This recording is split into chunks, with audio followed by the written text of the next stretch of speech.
Hello दोस्तों, कैसे हैं आप सब। स्वागत है आप सभी का कॉमिक वर्ल्ड चैनल पर। तो चलिए दोस्तों, शुरू करते हैं नूतन चित्रकथा में लालच।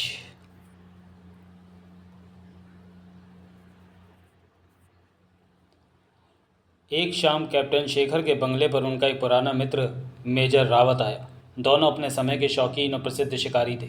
दोनों को युद्ध क्षेत्र में बहादुरी के लिए सरकार ने कई तमगे दिए थे। किंतु उस शाम मैं तुम्हें याद दिलाने आया हूँ, पिछले 3 साल से हम जिस मौसम की प्रतीक्षा में थे वह अब है।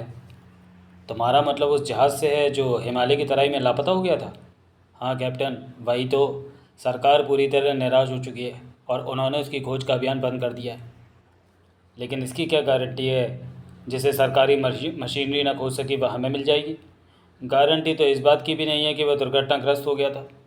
जानते हो, इस अभियान के लिए हमें हज़ारों रुपए की ज़रूरत पड़ेगी। पिछले 1 साल में मैं कई लाख रुपए घोड़ों की रेस में गंवा चुका हूँ। किसी से उधार लेकर काम चलाया जा सकता है कैप्टन। नहीं मेजर, सोचना पड़ेगा। अगर हमारा अभियान असफल रहा तो यह कर्ज कहाँ से चुकाया जाएगा। उसकी चिंता तुम्हें नहीं होनी चाहिए। कर्ज मैं ले लूँगा और मैं ही अदा करूँगा। तुम बहुत आशावान प्रतीत होते हो, जबकि मैं नहीं हूँ।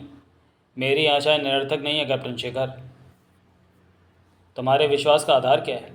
उस जहाज़ का पायलट मेरे साथ कुछ दिन काम कर चुका है। मुझे पता है वह अचान अचान मोटे धन की कल्पना करता था। तुम कहना चाहते हो विमान दुर्घटनाग्रस्त नहीं हुआ। हाँ, मेरा विश्वास है विमान सही सलामत उतारा गया था।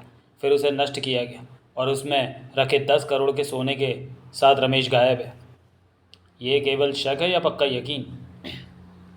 केवल शक है, लेकिन कुछ शक ऐसे भी होते हैं जिनके पीछे भारी यकीन होता है।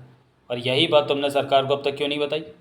ये सवाल मूर्खतापूर्ण है शेखर। क्या तुम कर्जदार नहीं हो। मेरी भी स्थिति बहुत ख़राब है। मैं सोचता हूँ हमारी किस्मत यदि साथ दे तो हम माला माल हो सकते हैं। आओ वापस चलें। मेरा ख्याल है ये अपराध होगा। वह धन सरकारी है। मैं सारा धन हड़पना नहीं चाहता। ऐसी व्यवस्था है कि यदि वह सोना वापस सरकार को मिला तो हमें 10% इनाम मिलेगा। इस प्रकार हमें 1 करोड़ रुपया सरकार दे देगी। उसमें से आधे तुम्हारे और आधे मेरे होंगे कैप्टन। शेखर इस योजना से सहमत हो गया।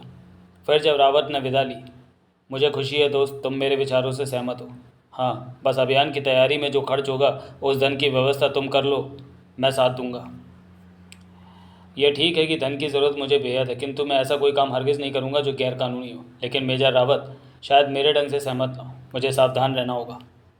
मुझे यकीन है आप मुझे शुभ समाचार देंगे मेजर। हाँ, वह अभियान पर हमारे साथ चलने को तैयार है। यह हमारे लिए एक शुभ संदेश हो सकता है। लेकिन मैं तुमसे फिर कहना चाहता हूँ, वह अभी कहीं भी हमारे लिए खतरा साबित हो सकता है। मेरा निशाना अचूक है मेजर। और फिर चिंगारू किस दिन काम आएगा। मेरा पालतू कुत्ता सेवक चिंगारू यही है। उसकी चिंता मत करो मेजर। कैप्टन शेखर हमारी ढंग से सोचने लगेगा, ऐसा मेरा विश्वास है। धन को देखकर बड़े बड़े सन्यासी ईमानदार डगमगा जाते हैं। ओह, अगर मैं खून खराबे की अपेक्षा समझौते की नीति में ज़्यादा यकीन रखने वाला व्यक्ति हूँ। मगर शेखर वैसा नहीं है। मैंने उसके साथ 10 साल फौज में गुजारे हैं। एक बार जब हम दोनों युद्ध के मैदान में थे तो एक विचित्र संयोग हमारे साथ घटा था। वह क्या मेजर। अतीत की यादें। कैप्टन, 3 दिन से हम भूखे प्यासे हैं। हम इस तरह कब तक और जी सकेंगे। हम जीने के लिए नहीं, मरने और मारने के लिए जंग के मैदान में आए हैं। मैं तुम्हारा अफसर हूँ, किंतु उपदेश तुम मुझे देते हो। पर खैर, अब भूख सही नहीं जाती और मैं पीछे नहीं लौट सकता। हमें आगे ही आगे बढ़ते जाना है। यदि मैं तुम्हें आदेश दूं कि वापस चलो तो, चूँकि उस आदेश से गद्दारी की बू आएगी, इसलिए मैं नहीं मानूंगा। किंतु अचानक, खबरदार अपने हथियार रख दो। ओह दुश्मन अब नहीं बचेंगे। और तब दोनों को गिरफ्तार कर लिया गया, एक खंदक में लाया गया और यातनाओं का दौर चला। 2 दिन भूखे प्यासे बीते। पिटाई होती रही सो अलग। फिर एक दिन, देखो, खाना भी पीना भी, ये नोट भी सब तुम्हारे हैं। बस हमें थोड़ी सी जानकारी दो कि पीछे व्यर्थ है। मर जाएंगे पर टूटेंगे नहीं, झुकेंगे भी नहीं। मेरा ख्याल है यातना बहुत सह चुके, अब जीना तो चाहोगे ही। मैं तुम्हें 50-50 लाख का सोना दूंगा और सुरक्षा भी। कहो क्या विचार है। तुम ये ना समझना यातनाओं का सिलसिला ख़त्म हो गया। तुम ना माने तो फिर शुरू हो जाएगा। कोई परवाह नहीं, तुम हमें मार भी डालो तब भी हम देशभक्त रहेंगे। दुश्मनों का अफसर वापस चला गया निराश होकर। मगर जाते जाते, मेरा विचार है कल सुबह तक और सोच लो।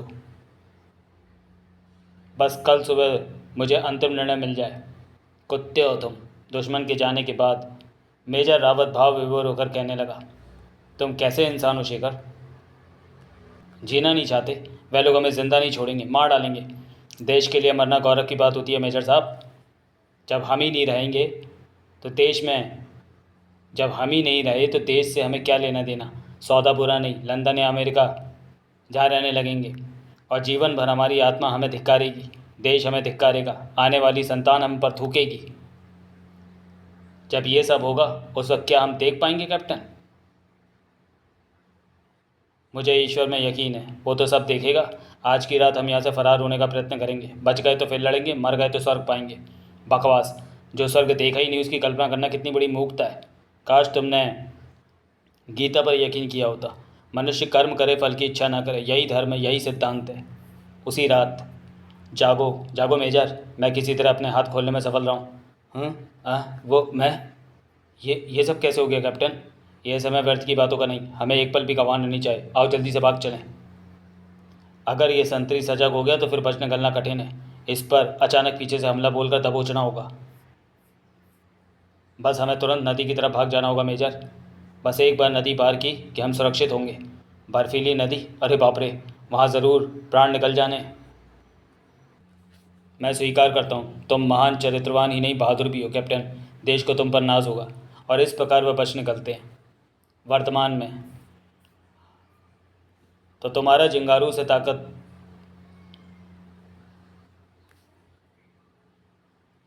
जिसे अपनी ज़िंदगी की परवाह नहीं जिसने अपनी ज़िंदगी की परवाह नहीं की, 5 दिन भूखा प्यासा सही, लाखों की धन संपदा को ठोकर मार दी, उस बहादुर को लालच से काबू नहीं किया जा सकता। तो हमारा जिंगारू से ताकत से काबू में कर लेगा।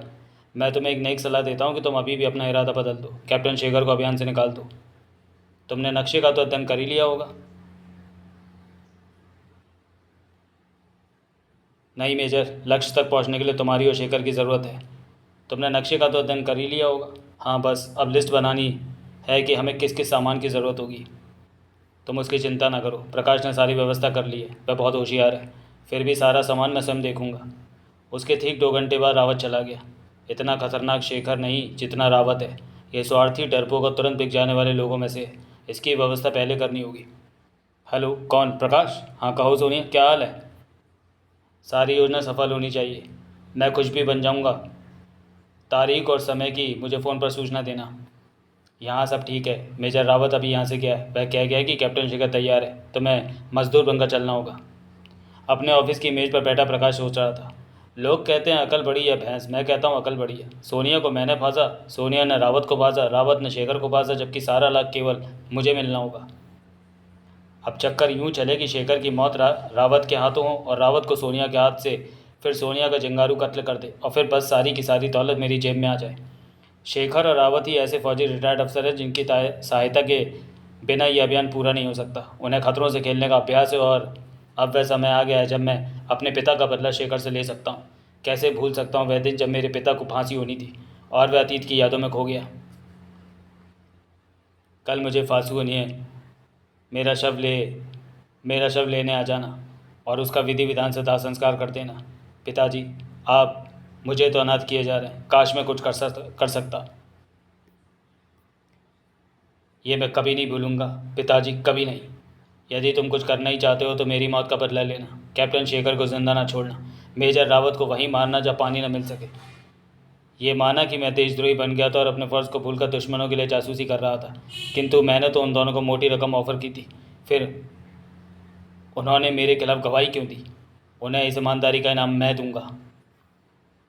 मुझे अपने फांसी पर चढ़ाए जाने का गम नहीं, तुम्हारी माँ की इस सदमे से हुई मौत और तुम्हारे भविष्य का गम है बेटा। मैं अपना भविष्य स्वयं बना लूँगा। आपकी जासूसी करके कमाई गई सारी दौलत जिसे सरकार न प्राप्त कर सकी वो मुझे मिल जाएगी। मेरी नसीहत को ध्यान में रखना बेटा। मुलाकात का समय ख़त्म हो गया, अब चलो।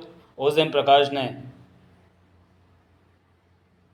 वह नगर छोड़ दिया। एक संबंधी की सहायता से व्यापार शुरू किया और बड़ा धन कमाया, किंतु वह भूला नहीं था कि उसे अपने पिता का दिया वचन पूरा करना है। उन्हीं दिनों उसकी मृत्युता सोनिया से हो जाती है। सोनिया मेजर रावत की बेटी पूनम की दोस्त थी। सोनिया रावत की कमज़ोरियां भांपती है। अफसोस आपका ये घोड़ा भी हार गया।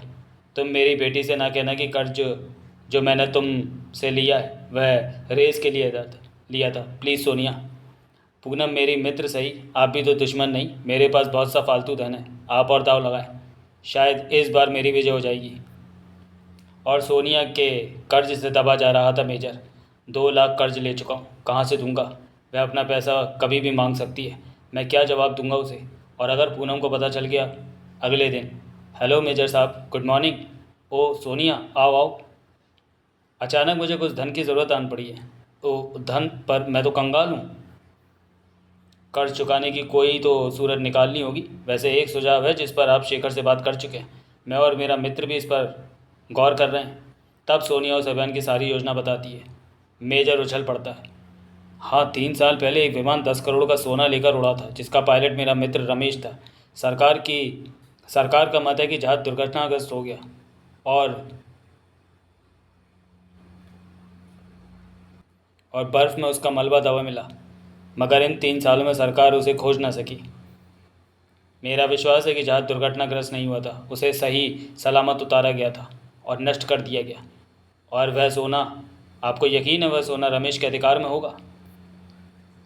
बेशक, और वह अभी कहीं छुपा होगा। उसे प्रतीक्षा होगी कि कब सरकारी खोज खत्म हो और वह कहीं जाकर सुरक्षित बस जाए।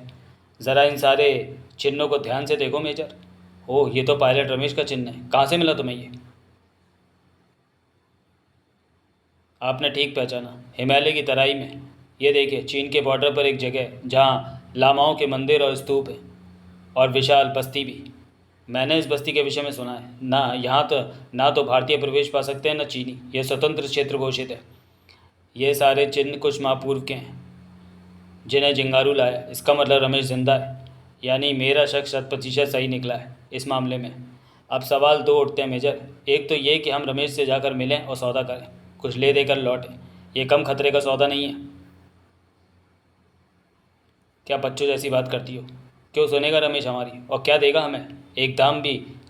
सोना जिसे वह 3 साल से संभाले हुए। मेरा भी यही ख्याल है। तो क्या सरकार की मदद की जाए और 10% इनाम ले लिया जाए, जो कि 1 करोड़ रुपये होगा? और मेजर रावत ने जैसे ही सोनिया के हाथ से लेकर चिन्ह देखे तो वह बुरी तरह से चौंक उठा। कुछ देर बाद बोला, यही ठीक है। मुखबरी का मतलब है 1 करोड़ का माल हमें मिलेगा, आधा तुम्हारा और आधा मेरा। लेकिन यदि हम साहस से काम लें तो 10 करोड़ का सोना हमारा हो सकता है मेजर, बस तुम्हें। मगर शेखर को मैं इस तरह से राज़ी ना कर पाऊँगा।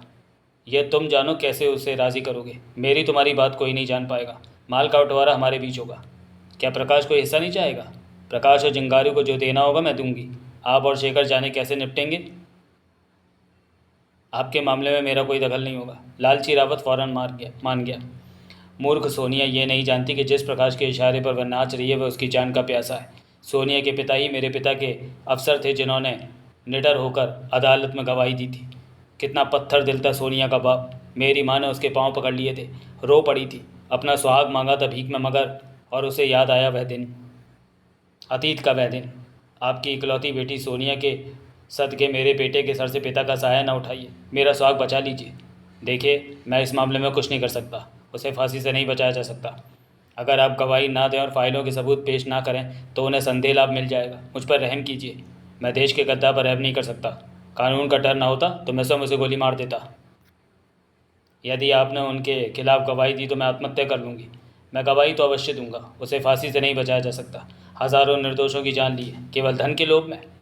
और वर्तमान में प्रकाश रो पड़ा, और वह नहीं माना। उसने गवाही दी, सबूत दिए, और मेजर रावत व शेखर के बयानों की पुष्टि की। मेरी माँ ने आत्महत्या कर ली, पिता को मृत्यु दंड मिला। सोनिया उसी निष्ठुर की बेटी है। सोनिया नहीं जानती मैं कौन हूँ। आज वह मेरे दफ्तर में स्टेनो है, मेरी मित्र है, मुझसे विवाह का सपना भी देखती है, और मैं सोनिया को इंतकाम के लिए रखे हुए हूँ। तुमसे मैंने कितनी बार कहा है कि सोनिया के साथ लगे रहो। मैं स्वयं संपर्क किया करूँगा। मुझे तुमसे एक फ़ैसला करना है। अभी तक तुमने मुझे ये नहीं बताया कि सारे सिलसिले में मुझे क्या मिलेगा। तुम जानते हो, जब हम पहली बार मिले थे, यह जानकर कि तुम उस क्षेत्र में तस्करी करते हो और तुमने वहाँ रमेश को देखा है, तो हमने ये स्कीम बनाई थी और वायदा किया था कि जितना भी धन मिलेगा उसे हम आपस में बांट लेंगे। मगर उस समय सोनिया इस योजना में शामिल नहीं थी। तुम शक्तिशाली निडर तो हो, मगर समझदार नहीं। सोनिया, शेखर रावत ने 3 मोहरें हैं। असली गेम तो मेरी और तुम्हारी है। चिंगारू सुनो, तुम सोनिया के विश्वास पात्र होने का नाटक करते रहो, यानी माल में से आधा आधा हम दोनों का। अक्ल की ताकत के सामने तुम्हारी ताकत कुछ नहीं है। तुम शतरंज के बिसात पर मेरे वजीर हो, बादशाह तो मैं ही हूँ।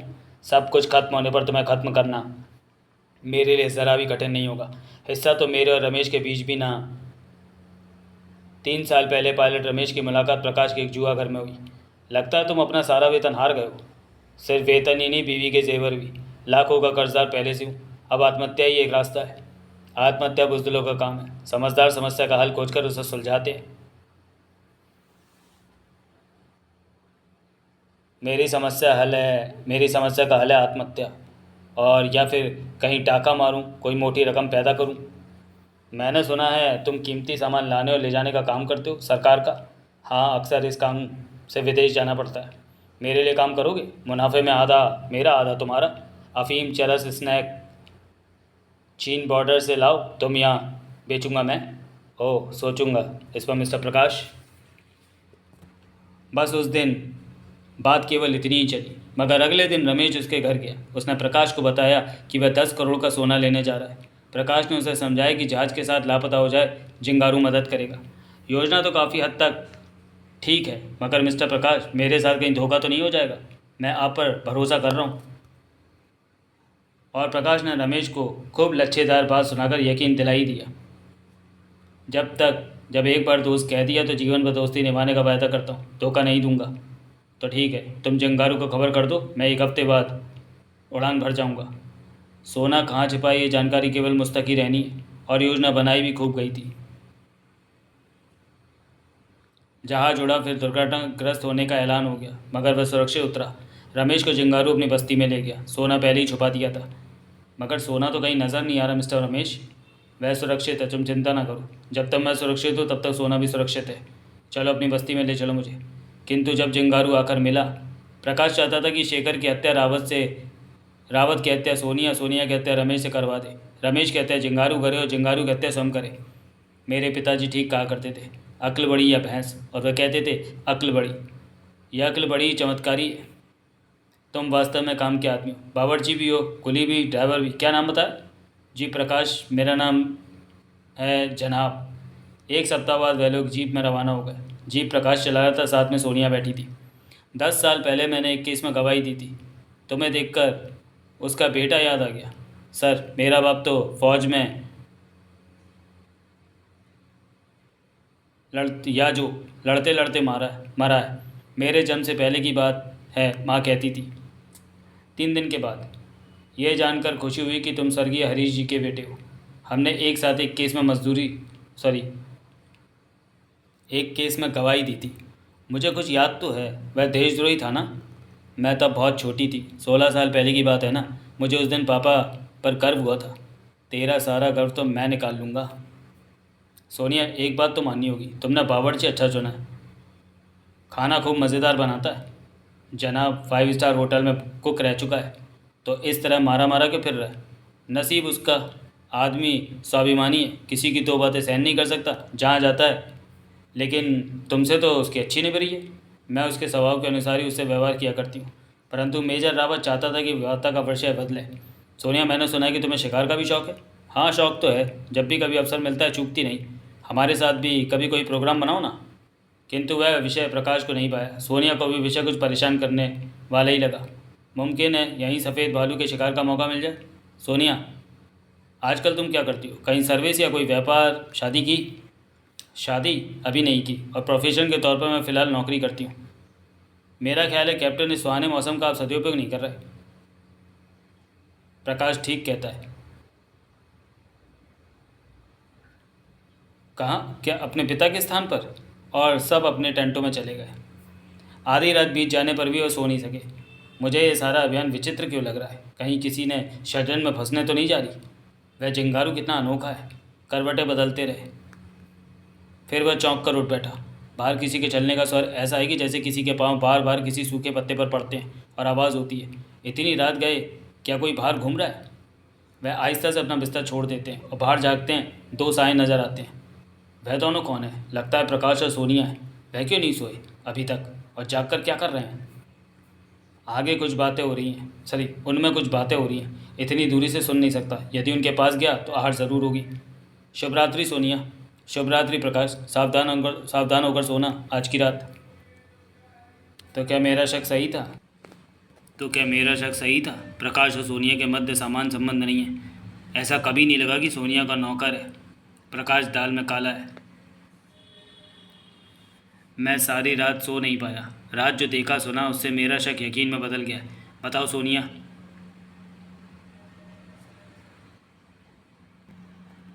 बताओ सोनिया से क्या पैक्ट है? कुछ विशेष नहीं है, मैं अपने हिस्से में से कुछ दूंगा। लेकिन ये तुमने मुझे पहले तो नहीं बताया था।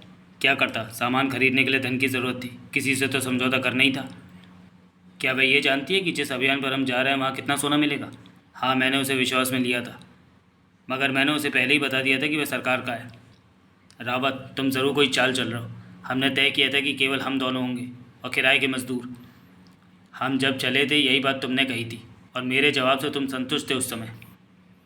हाँ, तब तुमने कहा था कि सोनिया तुम्हारे एक मित्र की लड़की है, उसने धन खर्च किया है। प्रकाश और चिंगारू उसके नौकर है। मगर प्रकाश और सोनिया के मध्य हुए वार्तालाप से ऐसा नहीं लगता। बूढ़ा होने के कारण तुम्हारा दिमाग सटिया गया। हर किसी पर शक करने की आदत बना ली है तुमने। इसमें नाराज़ होने की बात नहीं है रावत। तुमने ये क्यों नहीं बताया कि वह हरीश की बेटी है? और फिर उसके पास इतना धन कहाँ से आया? उसने भी इस अभियान के लिए विशेष तौर से धन की व्यवस्था की है। इतना कहकर मेजर रावत वहाँ से हटकर एक और चल दिया। जब रावत टेंटो की ओर चला गया तो कैप्टन शेखर, जो रावत की आर्थिक हालत से अवगत था, सोचने लगा। मैं तुम्हें खूब समझता हूँ रावत। कर्जदार होने से तुम परेशान हो और कुछ भी कर सकते हो। मुझे सावधान रहकर पता चलाना होगा कि आखिर सच्चाई क्या है। और चलता हुआ रावत वहाँ तक आया जहाँ पर सोनिया अपना सामान बांध रही थी। तुम्हारी मूर्खता रंग ला रही है सोनिया। क्या ज़रूरत थी शेखर को पूरा सही परिचय देने की? रात प्रकाश और तुम्हारी वार्ता भी उसने सुन ली है। मारेगा ये तो बुरा हुआ। रात कितना कहा था कि सो जाओ, पर नहीं माने हमारी बात। शायद कैप्टन शेखर ने सुन ली है। रावत ने उससे पूछताछ की है। ये तो ठीक नहीं हुआ सोनिया। सोनिया का कहना है कि शायद शेखर को हम पर शक हो गया है। तो मुझसे खास तौर पर सावधान रहना जंगारू। चिंता मत करो, उसने कुछ किया तो मैं उसकी गर्दन मरोड़ दूंगा। इन बदलती हुई स्थिति में कुछ सोचने लगा, मगर सहसा सभी के चेहरों पर तनाव उभर आया है। इसका मतलब ये अभी एक है, मैं ही अलग थलग हूँ। अब वापस जाना भी संभव नहीं। खैर, देखा जाएगा जो होगा। वह भयभीत नहीं था। इस प्रकार अपनी अपनी चिंताओं से घिरे हुए लोग दोपहर तक यूं ही सफ़र करते रहे। फिर सोनिया बोली, मेजर, मैं थक चुकी हूँ। कृपया कहीं आराम कृपया कोई स्थान खोजो और आराम की सोचो। देखती हो चारों तरफ पहाड़ हैं, वो भी बर्फ़ के। यहाँ छाँव की कल्पना कैसी, और फिर गर्मी तो लग नहीं रही। और सोनिया के प्रस्ताव पर सुरक्षित और साफ सी जगह देखकर सब वहाँ रुक गए और अपनी अपनी थर्मस में से चाय कॉफ़ी निकाल कर पीने लगे कि अचानक, सफ़ेद भालू बचाओ, थाए, नो प्लीज़, नो फायर। मगर तब तक तो गोली चल चुकी थी। सब भयभीत होकर उठे क्योंकि गोली के धमाके से चट्टान चटक कर गिरने लगी थी। देखो, गोली चलाने का नतीजा, अब हम सब की यहीं बर्फ़ में कब्र बन जाएगी। ओ भगवान, सब यहाँ से जल्दी भाग चलो। हर कोई भय से जड़ सा हो गया था। मगर अगले ही क्षण जब उन्हें होश आया तो सबने अपना अपना फालतू सामान फेंक कर अपने आप को हल्का किया और गिरती हुई चट्टानों से बचते हुए एक और भाग चले। सोनिया, तेज भागो, पीछे रह जाओगी। ओह, मैं अब और तेज़ नहीं भाग सकती। तभी शेखर को एक पथरीली गुफा का द्वार नजर आया। वह प्रकाश से बोला, हम यहाँ पनाह ले सकते हैं मिस्टर प्रकाश। बकवास। क्या गिरती बर्फ इसका द्वार नहीं ढक लेगी? यहाँ से आगे बढ़ो, यही एकमात्र विकल्प है प्रकाश। ठीक है, वहाँ जल्दी से पनाह लो। और वे लोग गुफा की ओर भागे। उनके गुफा में प्रवेश करते ही टूट कर गिर रही चट्टानों ने विशाल नदी का रूप धारण कर लिया और गुफा के इर्द गिर्द बहने लगी। उफ, अगर हम यहाँ पनाह न लेते तो हमारा क्या होता? यहाँ और कितनी देर हम सुरक्षित रहेंगे? अब महीनों यहाँ से निकलना नहीं होगा। और इस बात से किसी को कोई गुस्सा नहीं आया। भूख और प्यास से सबको निढाल कर दिया था। सारा खाने पीने का सामान बर्फ़ के सागर में दफन हो चुका था। यूं भूखे प्यासे मरने से तो बेहतर था कि हम बर्फ़ में दब जाते। उससे भी ये बेहतर था कि तुम सफ़ेद भालू की स्वादिष्ट खुराक बन जाती। शराब जिंगारू, अपनी औकात में रहो, ज़्यादा बकबक मत करो। जिंगारू, किसी हद तक ठीक है। यहाँ कौन सा हम सुरक्षित रह रहे हैं? एक सप्ताह कम नहीं होता। बर्फ़ कुछ शांत होने लगी थी और उसका तेज़ भाव भी धीमा हो गया था। सोनिया भूख से बेहाल थी गुफा में। मैं अब किसी भी क्षण मरने वाली हूँ मित्रों। हिम्मत से काम लो सोनिया, बाहर का वातावरण अनुकूल होता जा रहा है। नहीं मेजर, मरने वालों से सहानुभूति तो हो सकती है, उनसे झूठ ना बोलना। क्या कारण है? प्रकाश और चिंगारू सोनिया को मरता देखकर ज़रा भी परेशान नहीं है। कैप्टन, जिंदगी का सबसे बड़ा और निश्चित सच क्या है? वह होता है मौत। सोनिया एकदम निढाल हो रही थी, वो भावुक हो गई थी। मौत की शय पर जाने वाले को अगर प्रायश्चित का अवसर मिले तो उसे क्या करना चाहिए? उसे एक भी पल गंवाना नहीं चाहिए। मेजर, तुम भी सुन रहे हो ना? तुम दोनों का जीवन खतरे में है। मगर सोनिया की बात पूरी होते होते प्रकाश उस पर अपनी पिस्तौल से फायर कर चुका था। धाएं! स्टॉप द फायर प्रकाश, और यू शट अप। आप सोनिया, शाप सोनिया, नमक हराम, डरपोक, विश्वासघाती कुतिया। और प्रकाश कह रहा था, इस गोली की आवाज़ इस गुफा में नहीं रह गई है, इसकी मौत मैंने आसान कर दी है। तो मेरा शक ठीक निकला, हम खतरे में हैं। मेरा ख्याल है सोनिया का शव यहीं बर्फ़ में दफनाकर हम लोग आगे बढ़ें। अभी काफ़ी लंबा सफ़र है, मौसम भी कुछ ठीक होता दिखाई दे रहा है। क्या ख्याल है? मेजर व कैप्टन ने कोई विरोध नहीं किया। सोनिया का शव वहाँ बर्फ़ की कब्र में दफना दिया गया और सफ़र शुरू हो गया। बिना रुके दिन रात सफ़र करना था, क्योंकि ना खाने पीने को कुछ था, ना अतिरिक्त कपड़े ही किसी के पास थे। अब चढ़ाई खत्म हो गई थी और ढलान शुरू हो गई थी। इस पहाड़ी को पार करते ही हम वहाँ पहुँच जाएंगे जहाँ के लिए चले थे। तुम्हारा क्या ख्याल है रावत? उसने गोली मारते समय सोनिया को नमक हराम क्यों कहा, जबकि वह उसका नौकर है? कहानी कुछ उल्टी लगती है शेखर। शायद हम किसी जाल में फंसे हैं। जाने क्यों मुझे शुरू से ही लगता रहा कि प्रकाश को पहले भी कहीं देखा है। हाँ, मुझे भी कुछ ऐसा ही लगने लगा है, लेकिन स्पष्ट कुछ नहीं समझ सका। और रावत ने शेखर को बताया कि कैसे वह सोनिया से मिला। प्रकाश सोनिया का मित्र और चिंगारू को वह अपना सेवक बताती थी, मगर लगता है प्रकाश और चिंगारू में दोस्ती है। तुम्हें ऐसा नहीं लगता कि हरीश से प्रकाश की सूरत कितनी ज़्यादा मिलती है? पर यह समझ नहीं आया कि प्रकाश हमसे क्या चाहता है और क्यों।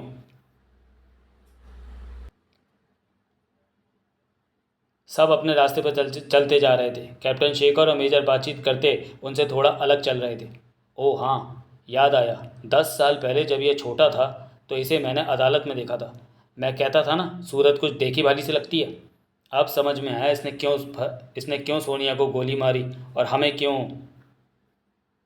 लेकिन केवल प्रतिशोध की भावना होती तो हमें कहीं भी खत्म करने का प्रयत्न किया जा सकता था।